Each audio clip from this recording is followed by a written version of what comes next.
Atsı istiyorsan. Kadın cinayetleri politiktir. Kadın cinayetleri politiktir. 6 yıl boyunca üzeri örtülen Gülistan Doku cinayetinin açığa çıkardığı suç ilişkileri, sistematik erkek devlet şiddeti ve bunun savaş politikaları ile ilişkisine karşı birbirimizi duymak, ortak bir ses çıkarmak, burada kadınlara karşı bu suçlarla gerçek bir yüzleşme, barışın temelidir demek için bu yola çıktık. Dün burada Dersim Kadın Platformu'yla, kentteki sendikalarla, kurumlarla, öğrencilerle buluştuk. Son 10 yılda barış sürecinin bitmesi ve artan baskılarla neler yaşadıklarını, Gülistan Doku cinayeti ve sonrasını, gündelik hayatlarının nasıl sürekli bir şiddet ve şiddet tehdidi altında yaşadıklarını dinledik. Ve bir kez daha net bir şekilde anladık. Gülistan Doku'ya yaşatılanlar münferit değil. Daha geldiğimiz gün benzer bir olaya tanık olduk. Öğrencilere yönelik bu sistematik şiddet, Gülistan Doku dosyasında yürütülen soruşturmaya, kimi tutuklamalara rağmen aynen devam ediyor.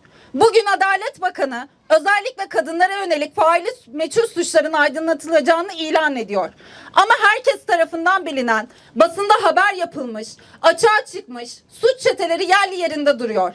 Bu da devletin kamu kurumları ve çalışanlarının suçlu olduğu yeni kadın cinayetlerine zemin hazırlıyor. Kadınların gündelik hayatları ise erkek egemen bir baskı altında sürmeye devam ediyor. Bu sırada her gün ülkede kadınlar öldürülüyor, bir kısmı başına şüpheli olarak geçiyor. Kadın cinayetlerinin önlenmesi için politikalar geliştirilmiyor. Söz konusu üniversitelerin arasında Muzur Üniversitesi'ni de saymıştı. Dün bir kadın bize şunu söyledi. Gülistan zamanı olan eski rektörle şimdiki arasında hiçbir fark yok. Yine öyle bir olay olsa yine görüntüler silinir. Bu organize cinsel istismar ağı kimlerden oluşuyor? Kimler tarafından hala korunuyor? İsimleri pek de gizli değil. Bir isim Muzur Üniversitesi'nde Bilgi İşlem Daire Başkanlığı yapmış olan Cem Tekinoğlu. Üniversitede öğrenim gören kadınları tehdit ederek üst düzey kamu görevlileriyle cinsel ilişkiye zorladığı iddialarına hakkında bu yönde verilen bir soru önergesine rağmen üzeri kapatıldı. Yetmedi, CHP milletvekili Cemal Engin Yurd'un danışmanı olarak görevlendirildi. Biz buradan ilan ediyoruz. Peşini bırakmayacağız. Öğrendiğimize göre benzer şekilde üniversitede hoca olan ve hakkında taciz iddiaları basında çıkan Ahmet Zülfü Türkoğlu da yerinde duruyor. Yine bir kadın öğrenciyi yurda bırakma bahanesiyle taciz eden, öğrencinin KADES'e başvurması ve dava açması sonrası tutuklanan, ceza alan İbrahim Özer'in tüm bunlara rağmen rektörlük tarafından aklandığı basına yansımış durumda. 95 öğrenciyi taciz ettiğine ilişkin hakkında şikayetler olan, bu şikayetler meclise dahi taşınan İlyas Kayaokay aynı cezasızlık politikasıyla ödüllendirilir gibi doçent yapılmış. Bu ve benzeri isimlerle hiçbir şey yapılmadığı sürece kadınlara yönelik yeni suçların önü açılıyor. Bu tehlike bir an önce ortadan kaldırılmalı. Kadınların seni İşkur'dan işe aldırırım denilerek cinsel istismar ağlarının içine çekildiğini, yokuş dik sizi eve bırakalım, hadi bana Kürtçe şiir okuyun gibi cümlelerle taciz edildiğini duyduk. Bazen sonunun ailelerin kadınları okuldan alması, eğitim hayatlarının sekteye uğraması olduğunu öğrendik. Failler ise her hikayede askerler, uzman çavuşlar, güvenlik görevlileri, AKP ile ilişkisi olan üniversite içinde güç sahibi kişiler. Genç kadınlar şiddet ve taciz karşısında şikayetlerini zaten faillerin içinde aldığı yapılara mı yapacak? Bunun sonucunda tehdit aldıkları yetmiyor, şikayet için mücadele ederken devlet kurumlarında yıpratıcı süreçlere maruz kalıyorlar. Toplum tarafından yargılanan yine kadınlar oluyor. Bu ülkedeki patriarkanın güncel hali ve bir savaş politikasının parçası. Biliyoruz. Peki nasıl bir savaş politikası bu?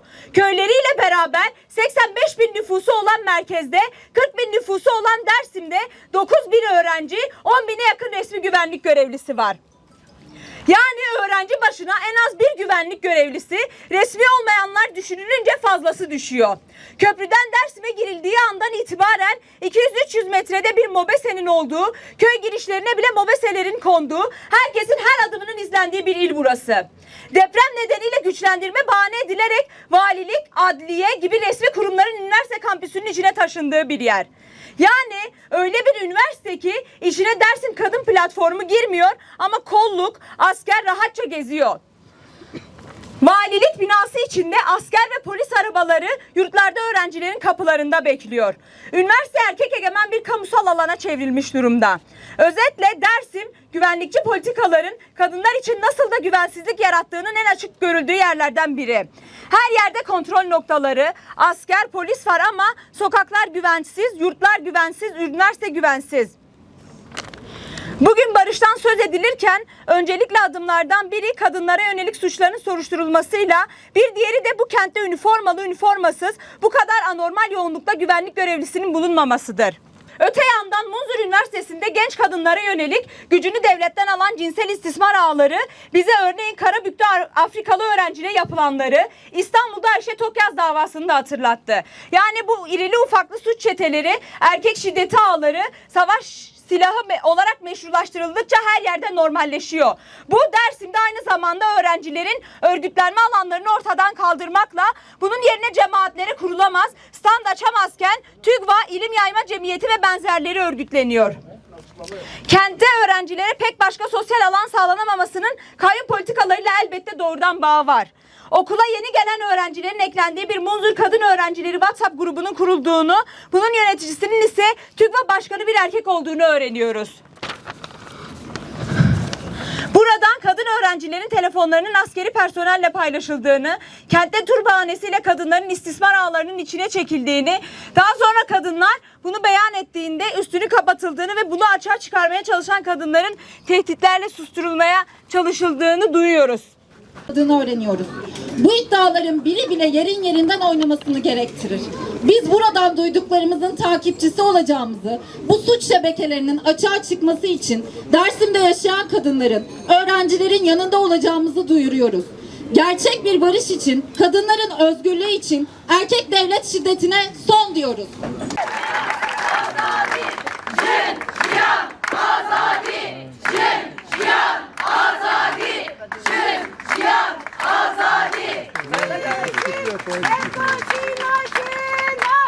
Rejim, tekoşina şina, rejim, tekoşina şina.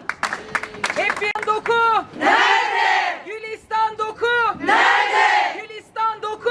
Nerede? Hep birlikte ne oldu diyelim. Rojin Kaba işe. Ne oldu? Gülistan dokuya. Ne oldu? Rojvelat Kızmaz'a. Ne oldu? Esma Kılıçarslan'a. Ne oldu? Narin Güran'a. Ne oldu? Rabia Naz'a. Ne oldu? Dina'ya. Ne oldu? Nadira Kadirova'ya. Ne oldu? Yeldana Kaharman'a. Ne oldu? Erkek devlet şiddetiyle öldürülen sayısız kadına. Ne